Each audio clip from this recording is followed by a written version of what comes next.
Welcome back guys in Kartik biology classes. तो आज हम क्लास 11th बायोलॉजी का सेकेंड चैप्टर का नेक्स्ट टॉपिक लेके आए हैं, natural system of classification. First topic में हमने डिस्कस किया था आर्टिफिशियल सिस्टम ऑफ क्लासिफिकेशन, उसके ड्रॉबैक्स के बारे में हमने डिस्कस किया था। तो आज हम स्टार्ट करने वाले हैं नेचुरल सिस्टम क्लासिफिकेशन और वो आर्टिफिशियल सिस्टम ऑफ क्लासिफिकेशन से कैसे बेहतर है, how it is better than the artificial system of classification. तो आइए स्टार्ट करते हैं। तो नेचुरल सिस्टम क्लासिफिकेशन की बात करें, इन दिस सिस्टम यहां पर क्या है, कंपेरेबल स्टडी की जाती है, different number of characters, comparable studies of different characters, ठीक है, to brings about the similarities and dissimilarities among the different organisms. ठीक है भाई, काफी सारे कैरेक्टर यहां स्टडी किए जाते हैं जिसके बेस पर हम क्या है डिफरेंट ऑर्गेनिजम्स के अंदर सिमिलैरिटीज और उसके डिसिमिलैरिटीज को फाइंड आउट कर सकते हैं, जिसके बेस पर हम डिफरेंट जो ग्रुप्स के जो ऑर्गेनिजम्स हैं उनके बीच में एक कंपेरेबल स्टडी कर सकते हैं उन कैरेक्टर्स के बेस पर। ठीक है भाई, पर्टिकुलर ग्रुप ऑफ जो ऑर्गेनिजम्स हैं इनके कैरेक्टर्स कैसे हैं और दूसरे ग्रुप के कैरेक्टर्स कैसे हैं, इनके बीच में कंपेरेबल स्टडी की जा सकती है और उसके बेस पे हम उसको क्लासिफाई कर सकते हैं। ठीक है, तो जैसा कि मैंने बताया तो कंपेरेबल स्टडी की जाती है। सेकंड हमारा क्या है, नेचुरल रिलेशनशिप। तो उन कैरेक्टर्स के स्टडी के बेस पर उनके बीच में हम विद इन अ ग्रुप और बिटवीन द ग्रुप हम एक नेचुरल रिलेशनशिप फाइंड आउट कर पाते हैं भाई उनके बीच में क्या रिलेशनशिप है, किस तरह का रिलेशनशिप है। ठीक है, तो इवोल्यूशनरी टर्म्स के बेस पर क्या है हम उसके बारे में जान पाते हैं on the basis of characters that we are studied and compare them with the group of different organisms between the different groups. तो उसके बेस पे हम क्या है नेचुरल रिलेशनशिप फाइंड आउट कर सकते हैं। ठीक है, नेक्स्ट है, इस सिस्टम के अंदर कांस्टेंट कैरेक्टर्स को स्टडी किया जाता है। ठीक है, इस सिस्टम के अंदर कांस्टेंट कैरेक्टर्स को स्टडी किया जाता है, जैसे कि पहला हमारा है मॉर्फोलॉजी। मॉर्फोलॉजी के अंदर हम क्या है स्टडी करते हैं डिफरेंट कॉन्ट्रास्टिंग कैरेक्टर्स। ठीक है, जैसे कि अगर हम बात करें कॉन्ट्रास्टिंग कैरेक्टर्स की, अगर for in case of plants, P का प्लांट ले लेते हैं हम, उसमें हमने देखे होगा भाई प्लांट क्या है, डॉर्फ है। ठीक है, डॉर्फ प्लांट है, हाइट उसकी अच्छी है। ठीक है, छोटा प्लांट है, कलर देखो आप, वायलेट कलर है, पर्पल कलर है। ठीक है, सीड का जो अपीयरेंस है कैसा है, तो ये कॉन्ट्रास्टिंग कैरेक्टर्स हैं। ठीक है भाई, वो अगर किसी जीव की बात करें भाई, वो उसका बॉडी का बाहर का जो अपीयरेंस कैसी है। ठीक है, स्ट्रीमलाइंड है। ठीक है, वो रेंग के चलने वाला है या दो पाँव पे चलने वाला है, चार पाँव पे चलने वाला है। ठीक है, रेप्टाइल्स है या आपका जो उड़ने वाला है। तो दीज आर द सम, इनका उसके स्विंग्स हैं, these are the morphological characters, जिसके बेस पे हम क्या है स्टडी करते हैं natural system of classification. Next हमारे पास क्या, एनाटॉमिकल स्ट्रक्चर। भाई इंटरनल स्ट्रक्चर कैसा है उस ऑर्गेनिज्म का, बॉडी का अंदर का स्ट्रक्चर कैसा है, कैसे ऑर्गन्स हैं उस, ठीक है, उसका जो अरेंजमेंट है उनका कैसा है। ठीक है, कैविटीज है या नहीं है, उनके जो भी कैरेक्टर्स हमारे इंटरनल, उनके बारे में स्टडी किए जाते हैं एनाटॉमिकल कैरेक्टर्स। फिजियोलॉजी की बात करें, these are also not change with respect to time, time के साथ ये भी चेंज नहीं होते हैं। इंटरनल जो ऑर्गन्स हैं, सेल्स हैं, टिश्यूज हैं, हाउ दे फंक्शन, काम कैसे करते हैं वो, ठीक है, वो हमारा फिजियोलॉजी के अंदर आता है। नेक्स्ट हमारा है ऑन्टोगेनी। ऑन्टोगेनी की बात करें, इन ऑन्टोगेनी हम बात करते हैं डेवलपमेंट की।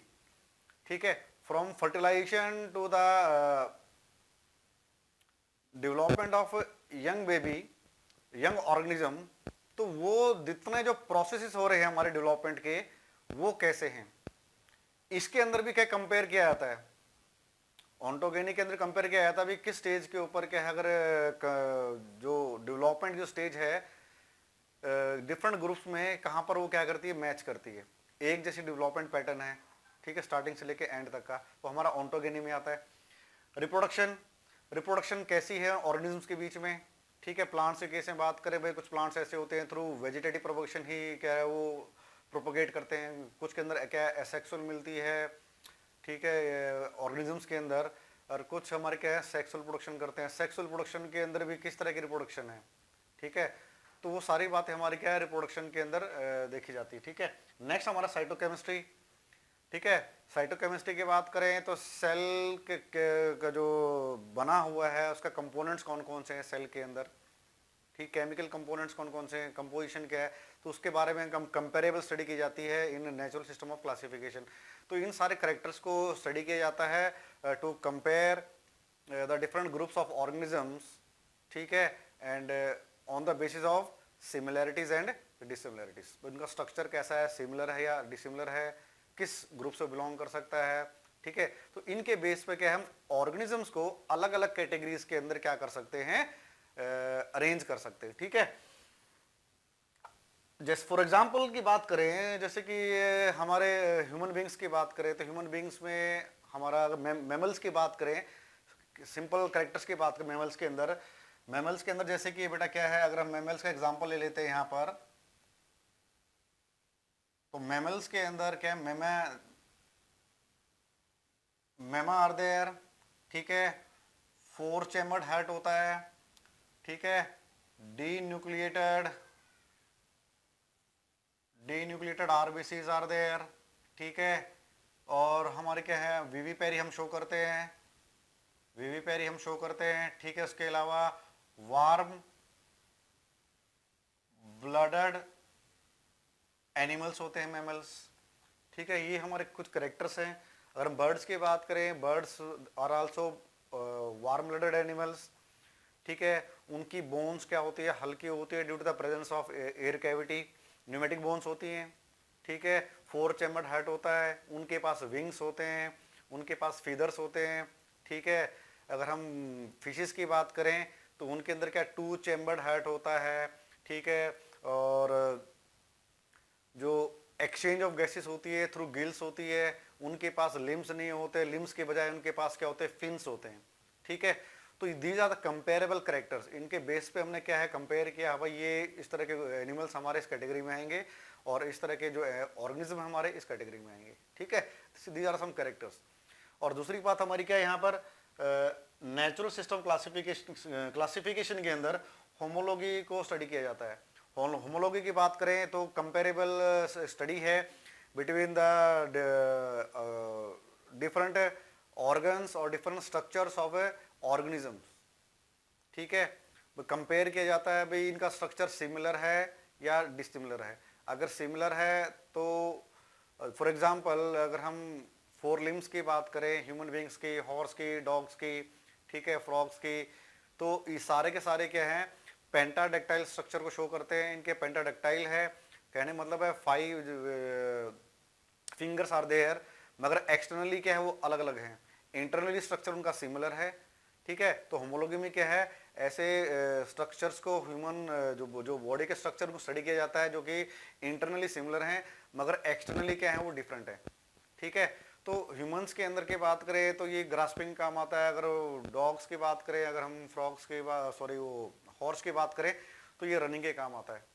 ठीक है, तो इंटरनली क्या है स्ट्रक्चर सिमिलर है और एक्सटर्नली स्ट्रक्चर क्या है डिफरेंट है। तो ये हमें इंडिकेट करता है, इन स्ट्रक्चर को स्टडी करने से ये इंडिकेट करता है कि जो हमारा जो एंसेस्टर्स हैं, यानी कि इन सब के जो एंसेस्टर्स हैं, फ्रॉग्स की बात कर लो, हॉर्स की बात कर लो, ह्यूमन बींग्स की बात कर लो, तो इनके एंसेस्टर्स क्या थे, कॉमन थे। तो वहां से ये अलग अलग लाइन में डेवलप कर गए।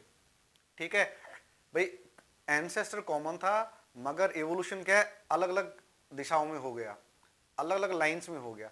तो इस तरह की जो इवोल्यूशन कहलाती है बेटा वो कहलाती है डाइवर्जेंट इवोल्यूशन। क्या कहलाती है, डाइवर्जेंट इवोल्यूशन। तो यहां पर मैंने एक बात बताई आपको, कौन सी, डाइवर्जेंट इवोल्यूशन। ठीक है, डाइवर्जेंट इवोल्यूशन का मतलब क्या हुआ, एंसेस्टर्स कॉमन है मगर उनका जो इवोल्यूशन हुआ है वो अलग अलग दिशाओं में हो गया। ठीक है, तो ये किस बेस पे हुआ कि जो इंटरनल स्ट्रक्चर था, जो ओरिजिन थी उन स्ट्रक्चर्स की, वो क्या हमारे सिमिलर है मगर फंक्शन उनके क्या है अलग अलग हो गए। तो यहाँ पर होमोलॉजी को भी क्या है स्टडी किया जाता है। और इसी के अंदर हमारे क्या है मोलिकुलर होमोलॉजी। मॉलिक्यूलर होमोलॉजी का मतलब है to study the similar molecules present between the different organisms. तो डिफरेंट ऑर्गेनिजम्स के अंदर जो मॉलिक्यूल्स हैं like DNA, RNA and proteins, इनको कंपेयर किया जाता है वेदर दे आर सिमिलर और डिसिमिलर। ठीक है, तो इस इन सिमिलरिटी के बेस पे क्या इनको हम क्या एक ग्रुप में डाल सकते हैं। हम ये जान सकते हैं कि इनका जो ओरिजिन होगा क्या है वो सेम पॉइंट से स्टार्ट हुआ होगा।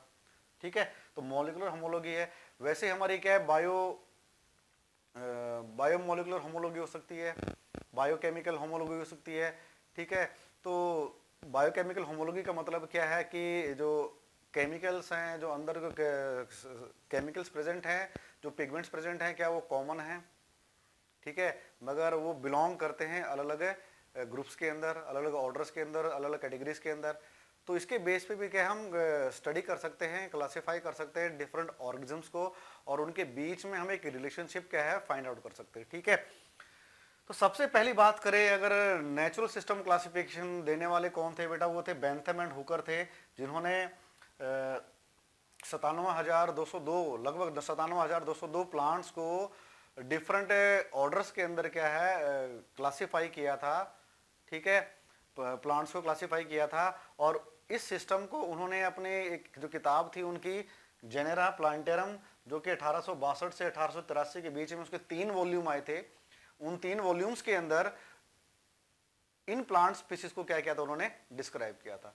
तो फर्स्ट जो नेचुरल सिस्टम ऑफ क्लासिफिकेशन देने वाले थे वो थे कौन, बेंथम एंड हुकर। बड़ा इंपॉर्टेंट पॉइंट बनता है हमारे यहाँ से कि ये क्वेश्चन पूछा जा सकता है कि first natural system of classification देने वाले कौन थे। ठीक है, these are the British botanist.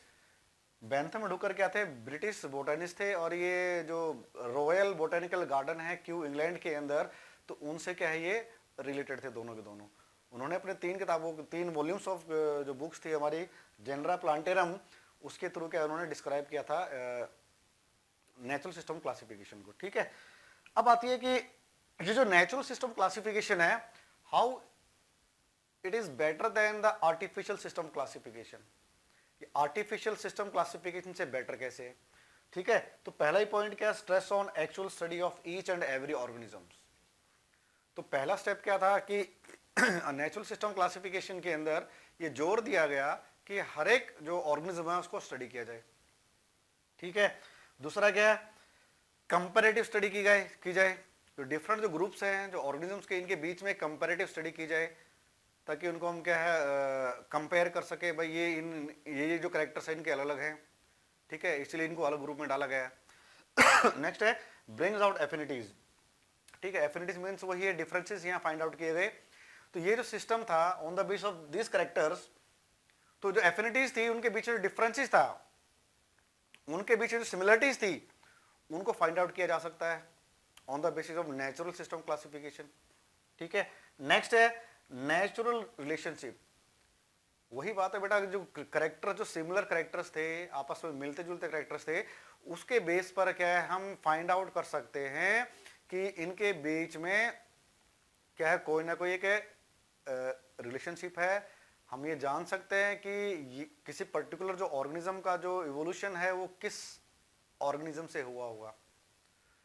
ठीक है, तो करेक्टर्स की स्टडी के बेस पर, जैसे कि बताया मैंने यहाँ पर मॉलिक्यूलर होमोलॉजी है, साइटोकेमिस्ट्री है, फिजियोलॉजी है, एनाटॉमिकल है, अगर ये सिमिलर स्ट्रक्चर हैं तो हम इस निर्णय पे पहुंच सकते हैं, इस डिसीजन पे पहुंच सकते हैं कि पर्टिकुलर ग्रुप का जो इवोल्यूशन है हमारा किस ग्रुप ऑफ ऑर्गेनिज्म से हुआ होगा, किन से ये रिलेट करते हैं, किन से ये मैच करते हैं। ठीक है, लास्ट हमारा है रिलेटेड ऑर्गेनिजम्स को, मीन्स इस सिस्टम के according, natural system of classification के अकॉर्डिंग हम क्या कर सकते हैं, जो सिमिलर जो ऑर्गेनिज्म हैं, जो एक दूसरे से रिलेटेड जो ऑर्गेनिज्म है, उनको हम एक ग्रुप में डाल सकते हैं।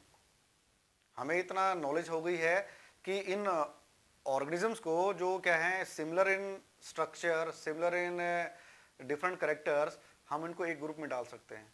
और इसके अलावा क्या हो सकता है, जो डिसिमिलर जो ऑर्गेनिज्म हैं उनको क्या हम अलग अलग ग्रुप में क्या डाल कर सकते हैं, अरेंज कर सकते हैं। तो these are the some benefits of natural system of classification on the artificial system classification.